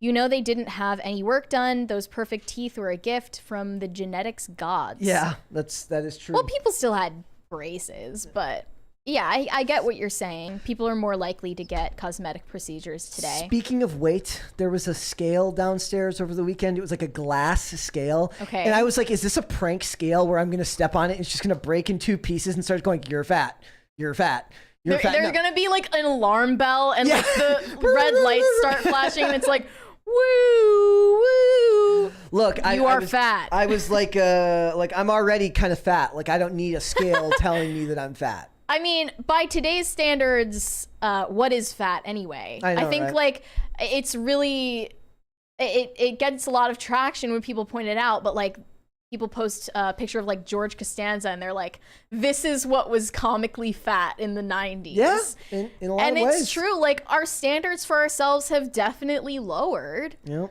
but we've There's got one a from super Clef- chat from Clef the Misfit. He said, maybe women in the 90s had prettier faces, but because of all the hormones we put in food today, modern women have superior booba, which... But Jennifer which way, Connelly, Western Jennifer Connelly had the superior that compared to Zendaya. Right. I don't know. Like, people have also pointed out a ton that Gen Z... both guys and girls look a lot younger. I'm just gonna leave this on screen with no audio, so people can. That's Jennifer Connelly. And she's wow. a little bit older than in the example photo. Wow. Yeah, people have pointed out that Gen Z looks a lot younger at the same age. Everyone does now, as we're. And is that like hormone related? It's impossible to know, but It's like not hard living. we're definitely not getting healthier, but we are getting more comfortable and our standards for ourselves are lowering. Yeah. Fact. I wouldn't say you would go into any random chain restaurant and there would be 10 Jennifer Connellys waiting on you. That's a little... I mean, sign hard me to up for believe. that. It depends on the area you live in too. Yeah. Like if you live in New York City and you go to a Pilates class, there are going to be a lot of hot women. Guys, there are 634 people watching. Could you hit the like button, please? Thank you. Yeah. Somebody mentioned it in the And comments. if you don't hit the like button, can you please explain why? Yes, I would like a detailed explanation. I think Brett our isn't- beauty standards have also shifted because of basically the demographic change of the country. Increasingly, this country is non-white minorities, and then the it girls of our time period are going to not have those, I guess, Eurocentric beauty standards. Zendaya is an example of that. Yeah, she's also taller, right? Zendaya's probably taller than Jennifer She's Connelly. pretty tall. I think she's like 5'10" or something. Like she's pretty. She like I said, She's definitely pretty. They picked a very bad picture of her right here. Right, like that was not good of them. There wasn't as much of a propagation of images as there is today when Jennifer Connelly was the same age as Zendaya. Yeah. Did Jennifer Connelly get photographed walking out of a taxi at 4 a.m. with no makeup on, Back then, looking pissed off? Yeah, no, she didn't. So it's not really a fair comparison. Yeah. And I'm not saying that Zendaya is like the most attractive woman to ever live, but she's obviously above average. Yeah. Obviously. And you can see when she's in a similar context to one Yeah. picture of Jennifer Connelly, she looks amazing. Yep. And everybody in Hollywood has a team of people making sure that they look good, perfect even. I'm just happy to see a skinny person in Hollywood. Yeah, like Zendaya is nice and skinny and tall. She's kind of like a Barbie doll in that way. At some point you have to realize like the objective standards of beauty are never going to change. That's just our nature. Yep. Our brains just click. We just know what looks good, and that's never going to change no matter how much body positivity propaganda there is out there, no matter how much we reiterate that everyone is beautiful. It's never going to be true. The objective standards of attractiveness are always going to be objective. And if that hurts anyone's feelings, I don't know what to say. Connolly, in the photo that was shown here, like when we were looking at the photos of her from this article, which is this one right here, reminds me of Orla Brady. They look almost the same there. Like she's 60 something. Jennifer Connelly, as you were saying, also grew into her looks. She's gorgeous. Like I think she's like in Top Gun, she's classic beauty in Top Gun Maverick. Yeah, like she is. Orla, like I said, Orla Brady, she's like 62 in that photo or something like that. In this photo? Yeah, like she's older. Like that's, I guess today, like now you can like with the right money and genetics together, like if you do your surgery sparingly and you don't overdo it, you can have that fountain of youth for a long time. Right. I mean, plastic surgery has been pervasive in Hollywood for the very beginning. Yeah. And it was just done in a smarter way before. I have a harder time. It's like I look at stuff like this and I'm just like, who am I to judge these people? I have no room to talk, so I keep my number grading off air and with the boys. If this was the boys episode, maybe I would be giving great like a rating off air, but it's like don't throw stones in glass houses. I have no room to talk, but I think that the idea that they're even comparable in the same way is kind of weird. I don't put them in. Like they just don't. They're not the same category. They're not the same type of woman, right? Like okay. I wouldn't see them the same way. This just caused a lot of controversy because obviously this is a purposefully selected photo of Zendaya where she's not looking her best, and comparing that to a glamour shot from a movie star where she has her hair done and her makeup done and she was at her peak of attractiveness. It's not comparable. It's apples to oranges. I mean, I think it's a fair comparison to now look at her here, like in this shot, with her on the red carpet. Obviously, they're like 30 years apart in age, but like, you know. They're both attractive. Yes. I don't know what the controversy is supposed to be other than just trying to rage bait people online. And then it becomes an argument that becomes about like, why can't women support other women? Why can't men support other women? Why is it so? Why is it nobody's comparing Tom Cruise to Russell Crowe or something like that? Like, you know what I mean? Like they're kind of right in that way, right? Like nobody. Are people comparing Chris Evans to Chris Hemsworth and saying, like, look at these guys? Chris Hemsworth is clearly more attractive than... Yeah, they're not, but it's because the way that men look is just less important than the way that women look. And women's looks have a much stronger impact on men than the other way around. And women, men's looks play a role in how far they get in Hollywood, but not to the level of a woman's looks. Definitely. So, I don't know. I think that this was mostly a rage bait, but I wanted to hear y'all's opinions. It is kind of nice to be able to be sexist once again and just start comparing women. It's like a throwback to the early 2000s. What I would say is that never went away. Comparison of women and, you know, women having no solidarity with each other. It's never there's never been a change.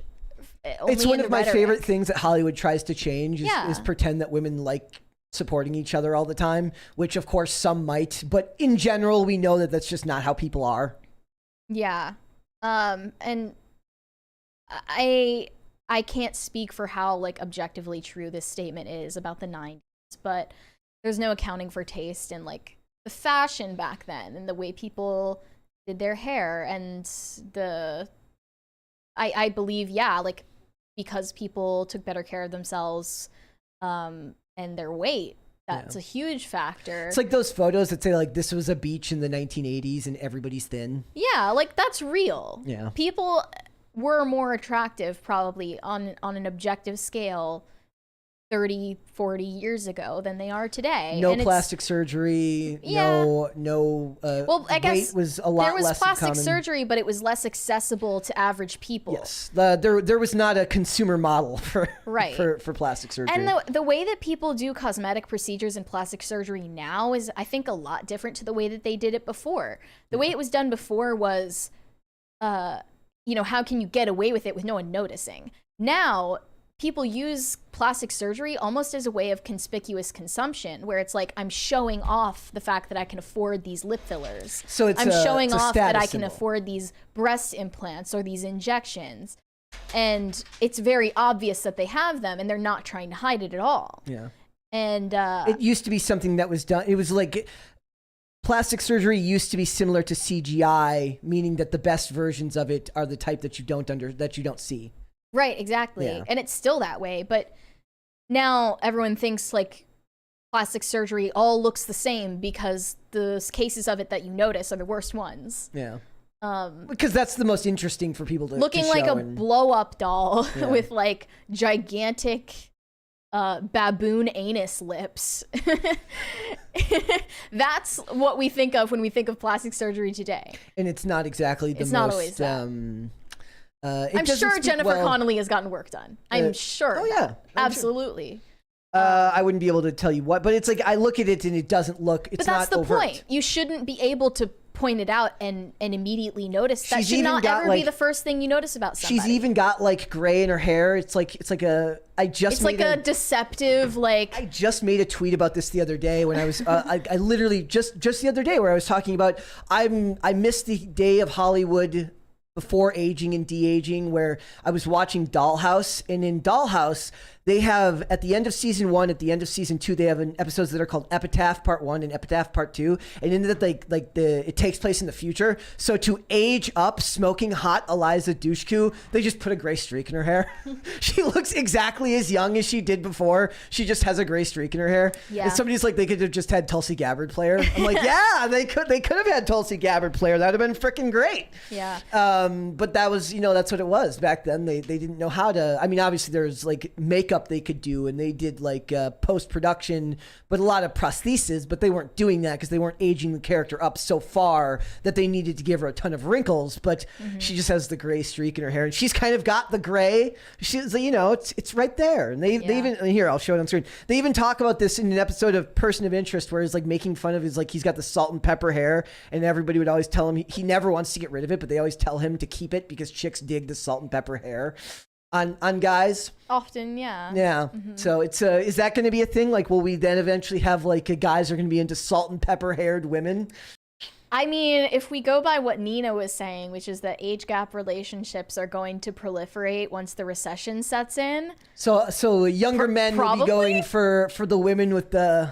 I guess. It will be a sign of your bank account being prosperous if you've got the gray streak in your hair. Yeah, and if you have enough plastic surgery. I'm gonna go looking for my. I'm gonna be a sugar baby. I got this. I'm a little old, but I can still pull it off. Just depends on the age gap. Yeah. Look, I think both of them are beautiful. How about that? I take no positions here. I am the milquetoast fence sitter of this discussion. I take no. One quote tweet said, "Any man who reads and engages with posts like this is gay. Gossiping about women's looks, go outside and chop wood." There you go. That's, So it seems like you have the correct opinion on this, Brett. well, it's it's but it's also that's like this that's partially it, but it's also like, do you really want to throw stones when you're just a normal looking dude? It's like those guys who are like, I would never have sex with this person. I'm like, you would. Like, they're like some celebrity, some famous person. They're like, sadly, most people have no standards. I'm like, no, you're lying. Yeah. You would. Right. And another thing is like, I don't think that it's productive to just make men and women argue with each other online all day. Well, that's a huge problem right now. Like we're all talking at each other and not to each other, and that is kind of the crux of most of the dating podcasts and the dating shows is men and women who just talk about their standards to another person, but they don't actually have a conversation with them. They just kind of argue back and forth because both sides have valid criticisms or valid complaints that they're feeling, but having a valid complaint does not mean that you don't have to have an actual discussion about it, because it's not a situation where like it's not a zero-sum game. If it works out properly, everyone should win, and most of the time people aren't looking for everyone to win, they're looking to have their opinion validated. All right, we got a couple there. I think we got one. Stephanie O'Neill said, I know I'm late to the convo. Mary, go see Nefarious. Fantastic depiction of possession, endorsed by Catholic exorcist. My brother and I were riveted for every second. Yeah? I know it's in theaters right now, but I looked around and I didn't see it anywhere near me. I was recommended to go see it by a friend of mine. I saw on his Instagram story, he said, if you're about to go see Nefarious, just to make sure that you go to confession and you receive the Blessed Sacrament beforehand, and don't go out of a morbid curiosity. And I was like, how scary can this movie possibly be? It's not that scary. And I looked at the trailer and it didn't seem like it was gonna be scary. I liked it. I enjoyed it a lot. I like Sean Patrick Flannery a lot as an actor. And I recognized him and the other guy. That was the other thing about it, is I knew both of those actors. The other actor, the actor that plays the lawyer in that, played like a porn kingpin in the show Castle. What? So okay. I watched Unplanned, which is from the same, I guess, the same producers as Nefarious. And I remember liking that. It's obviously not the most high budget film, but I think they actually went about it pretty well compared to a lot of movies that are from a Christian perspective on abortion. And I like Abby Johnson, so that was cool to watch. So maybe I'll go see Nefarious. I don't know where it's showing around here, but the movie's at its best when they allow Sean Patrick Flannery to go between the nefarious character and the inmate. The jarring difference between those scenes are really, really good. Okay. And I don't know if scary is the word for it. It's a movie that makes you, like somebody says, makes you think. I think that's part of it. It's more, to me, the times when he's changing are supposed to be shocking, but it ends up being the most human when you see that character scared. Well, maybe that's a good thing, because horror movies should probably do more than just scare you. Yeah. But scaring you is part of the formula. There is one bit of expositional dialogue that uses all of the buzzwords, and they use the buzzwords on purpose. I understand that, but it took me out of it immediately for just a second. Also, there is one more up there from Ryan Spindle. I don't know if we got that one. Miss Pac-Man is a legendary game. Oh, sorry. He said Miss Pac-Man is a legendary game, actually, highly revered, pushes up glasses, and Jesus Revolution was pretty solid, TBH. Okay. Okay, maybe I'll tell Ian to watch it. All right. Let's move on, shall we? Okay, this next story is about Ice-T's wife, Coco Austin. By the way, I screw up Ice-T and Ice Cube literally every time. I don't mean to. Ice-T is the one with the best Twitter game, I right? love Ice-T's Twitter. It's fantastic. Ice-T's tweets are legendary. Yeah. So Coco Austin got a lot of backlash recently because she posted a video on her Instagram where her and a bunch of members of their family were dancing in a TikTok, and then her daughter, who is how old? She's like 7, something like that, runs into the video and starts twerking in front of everybody. Yeah. And everyone was like, that just seems inappropriate. I mean, I would just assume not have known this story was a thing. It's like, if that happens in real life, it's like you laugh it off, it's whatever. But when you post it on social media, it becomes a thing. Yeah. And yes, Ice-T from Law and Order, Mighty Rex. Yes, yeah. Ice-T from Law and Order. Did you see that somebody took the clip of the clip from that famous one from Law and Order where the guy goes, "I am not gay. I have relationships with women and." No. Yeah. There's a clip where basically a guy admits to having sex with men, and then he goes, "Newsflash, it means you're gay. It's an old clip, and somebody like did that, but used AI voice to say, "I drink Bud Light," and Ice-T goes, "That's because you're gay." I like that. Yes. Should we show the clip, or are we done? I mean, it's not that bad. All right, fine. I don't know what you're supposed to think about something. Here we go. It's still public on Instagram, so That's clearly Mark Zuckerberg doesn't care. It's just a weird thing, right? She said, Yes. "Is Ice-T recording All right. this?" Oh no. Kids, right? And she said, Kids. "Gotta love family time. The adults in our family were doing a TikTok, and Chanel, her name, runs out in the middle to bust a move and make us laugh. She loves to joke." And I guess she was imitating Tina from Bob's Burgers. Yeah, and or you could even say not just that, but also Velma from Yeah. should a 7-year-old even watch Bob's Burgers? I don't know. It doesn't seem super appropriate. But anyway, I'm kind of shocked all of the comments are defending Coco on her own I mean, post. I'm not. She's like deleting anything that is That doesn't surprise saying me. like this isn't okay.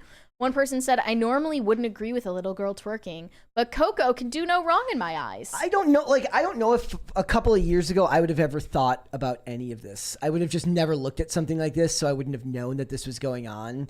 And I would have thought that's weird. Like, I don't know if the parents should be posting that. If you pull up, how about you pull up Coco's Instagram account and we can just scroll through. Because I think she uses her Instagram to promote her OnlyFans page. She doesn't need one. That's crazy. Yeah, and she definitely doesn't have a financial need to do OnlyFans. Unless Ice-T's got the world's greatest prenup.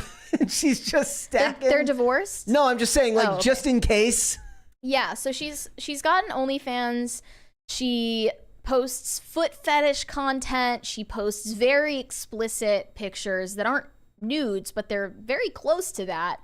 I'm putting it on screen for everyone. It's like a kind of NSFW, but not really. Definitely something that you wouldn't pull up at work. So be careful. Yeah, and she has these highlight reels that are one says hot pics, one says shoe freak, where it's basically just a bunch of pictures of her feet. Mm-hmm. And I hate that this is on here. She has a highlight reel of nursing her daughter. That's freaking weird. And that she's stuff even is always when spoken publicly about nursing her daughter until she's 4 years old. Whenever people talk about nursing in public and they say it's perfectly natural, I'm like, fine. So is peeing. Peeing in front of people is even that. Nursing in public in real life is a totally different thing than posing and pointing your camera at it and posting it to your 3 million followers, most of whom followed you for sexualized content. Yeah. That's insane that would even be on the same page as your bikini photos or your OnlyFans advertisements. There's another video that she posted from her TikTok with her daughter where they're dancing and her daughter smacks her ass while she's twerking. Yeah. It's not appropriate look, just on its face, posting a picture of your daughter and then having that be right next to a picture of you in your underwear wearing a thong. It's not appropriate for those things to even be on the same Instagram page. It is going to be weird in 15 years when when they have to look at these pictures and be why it's going to be hard for the next generation to reconcile being put next to this type of content. It's not okay. Yeah. And she's not even old enough to know whether she wants to be a public figure, but she's kind of being forced into it and doesn't understand the gravity of it. Yeah. And Coco Austin has obviously cultivated an audience mainly off of her sexual content. And that's what she is funneling people to go pay for. Yep. On her page. So why would that page also share space with pictures of your daughter? Who knows? Who's 5 years old. Why would you do that? You'd think you'd have a private page for pictures with your kids.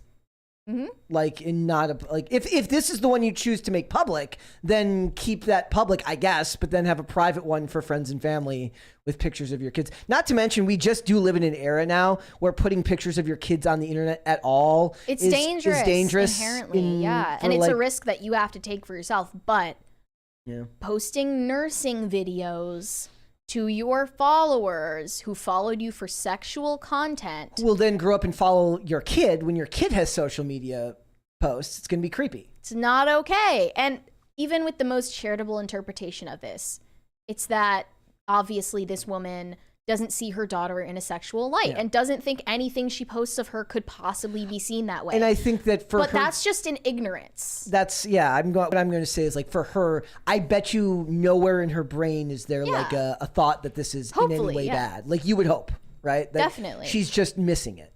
Yeah, definitely.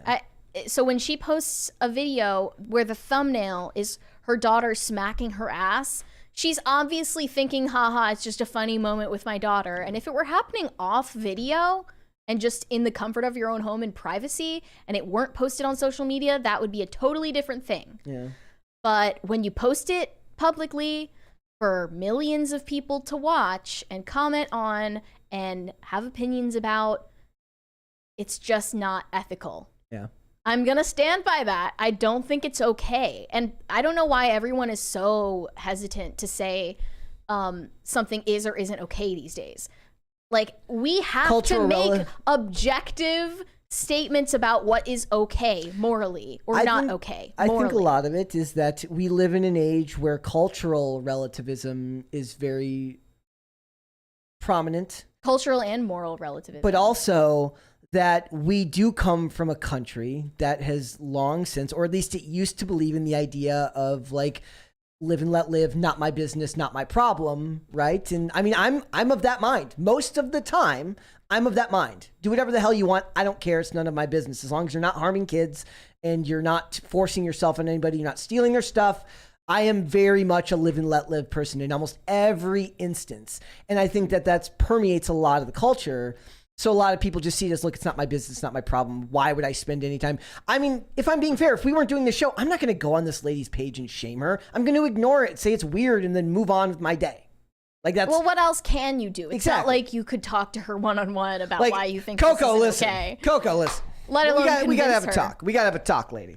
Like, why is the immediate reaction for people in the comments to be like, it's her life, let her live. How dare you think that this is creepy? Yeah. When objectively, like, we know that creeps are on the internet. I mean, it's that's primarily where they reveal themselves to be creeps. The real thing I think that a lot of these people are missing is that there are absolutely, like, predators that are just, like, looking for pictures of your kids. Yes, exactly. And whether or not you see it as a sexual thing is kind of irrelevant because they do, you know? And are you okay with taking that risk? I don't like that this page is just full of pictures of her, like, silicone-filled ass, silicone tits, and her daughter next to them, directly next to them. It's just not right. Yeah. And I don't think that I should sound like a moralizing prude for pointing that out, you know? Yeah. Everyone is just so afraid to have an opinion these days. I don't get it. Well, also, you're more connected to the world than you ever were before. So back in the day, you wouldn't have had an occasion to share this opinion with that person because you're never going to run into this person or post on their content. Sharing your opinions on something like this around the dinner table isn't the same as sharing this opinion on the internet with a bunch of other people. Like, I think that those are structurally different things to a lot of people. And this isn't even a conversation about OnlyFans or posting sexual content on social media. She is in the top 0.1%, which means she is one of the profitable ones. Yeah. This is a conversation about promoting your OnlyFans and sexual content next to content about your kid who doesn't even know what 3 million people is. I will also have no... I won't care when her daughter goes down the same path and makes the same mistakes because it's like, look, you made your choices. You should have raised your kid better. I guess you could say... This is grooming, though. Yeah, it's that I'm just, if nobody's telling her otherwise, do you really expect the kid to end up any different or any better? I don't know. Aware of it or not, if you are raised to accept all of this hypersexuality around you as appropriate, Yeah. you're going to adopt those same behaviors. It's grooming. That's the definition of it, whether you know it or not. And it's not even about her intent anymore, because she needs to just realize as an adult that, you know, people follow you because they like jacking off to you. Why are you posting pictures of your kid on the same account where they're jacking off to you? Why?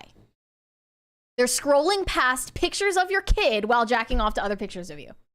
That's insane.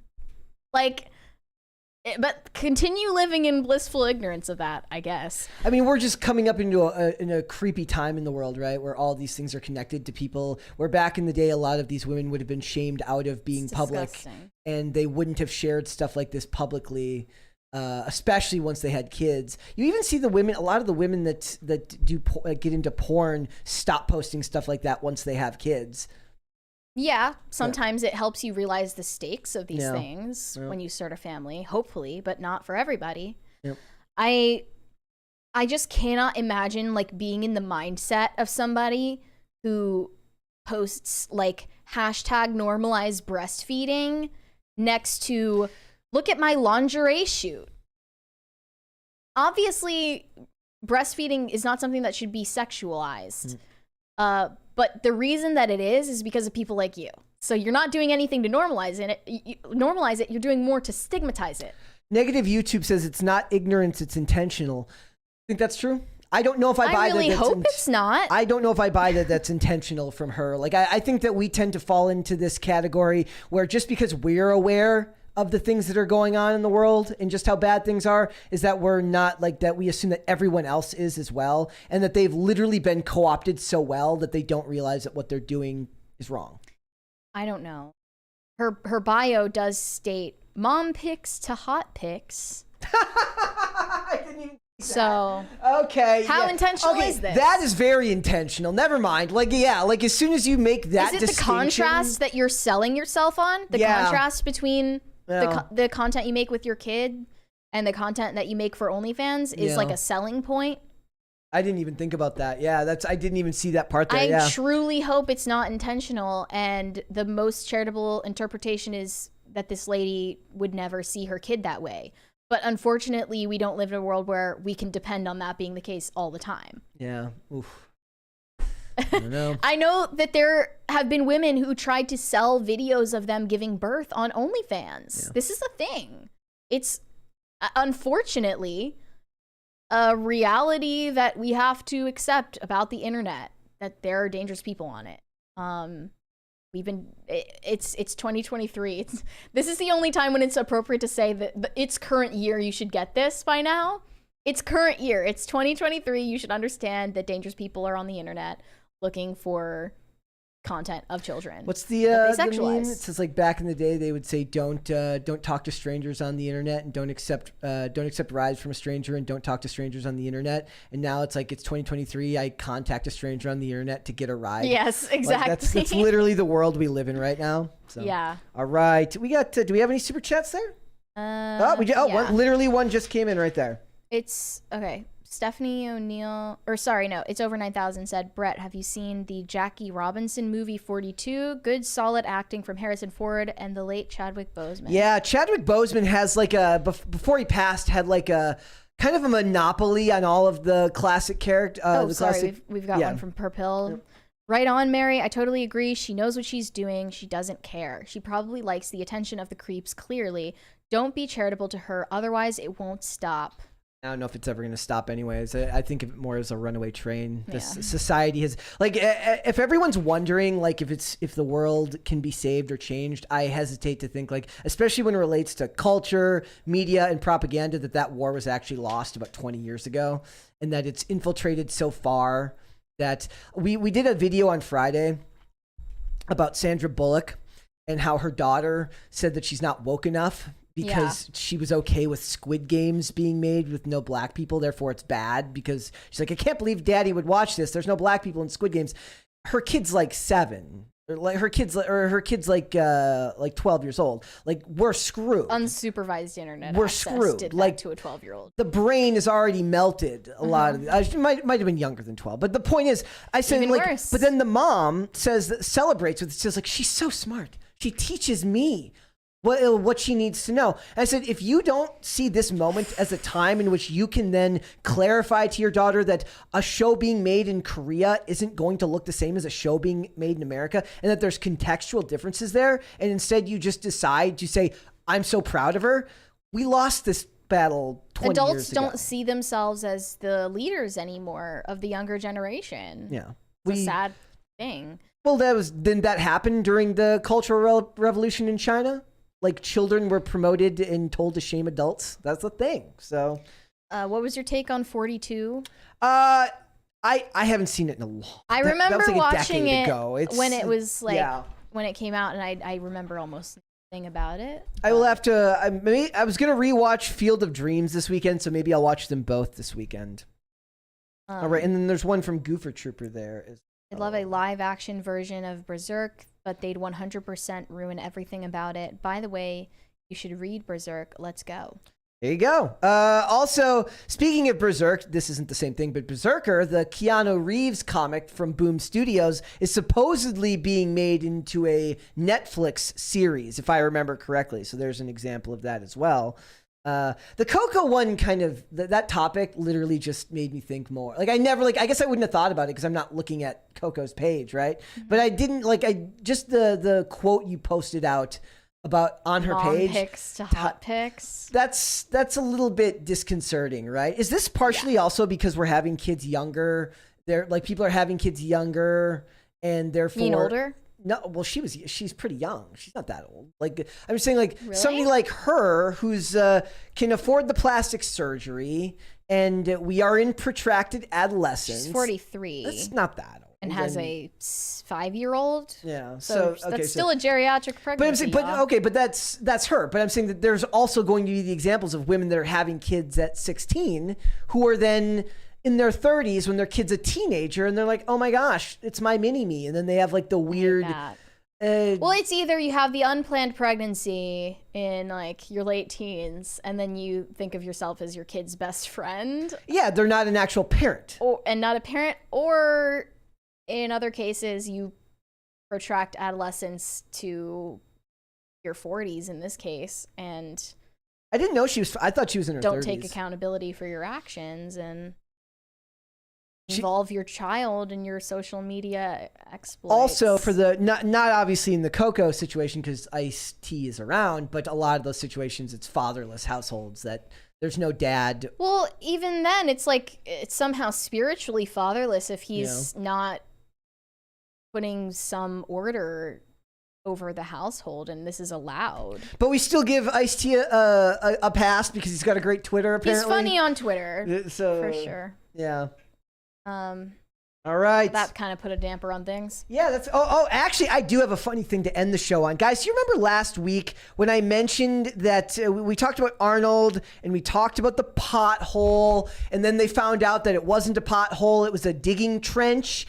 And then somebody pointed out, they're like, "Well, see, the government." I'm like, "Yeah." We find out later that that trench was supposed to be filled in months ago because it's California and it's the government, and they just didn't get around to doing it because they suck. So they didn't need to take the... No, they didn't need to reopen it. They didn't need to reopen the They're going to fix it. They're going to make it more level. Apparently, he didn't do the best job. But yeah, so apparently they were already done with all the work, and that was going to sit there until May. It's A for effort. Yeah, he tried. So originally I thought that it was a problem with him. I'm like, he shouldn't have done that. And then I'm like, oh, no. So yeah, sucks to be him. All right, Mary, my friend, let everyone know where they can find you. Yes, you can send me validation on Instagram. It's all safe for work content at Mary Archived. And you can send me hate on Twitter. That is also Mary Archived. All right. Guys, before we go, could you hit the like button on this video? Could you subscribe to this channel if you have not done so already? Thank you so much for joining us today. If you'd like to follow me, you can follow me on Instagram and Twitter at Brett Dasovic on both. The show is here Monday through Friday, 3 p.m. Eastern Standard Time. That is noon Pacific. I've also just been looking into it lately. We are growing on Amazon Music and Apple Podcasts and Pandora and Spotify. So if you are working and you'd like to listen to this podcast rather than watch, you can find us on those platforms. Thank you very much. And if you'd like to follow the show on social media, we are on Twitter at popculture_show, Facebook and TikTok at Pop Culture Crisis, and on Instagram at Pop Culture Crisis Pod. We will be back with another episode tomorrow. We'll see you then, guys. Bye. Bye.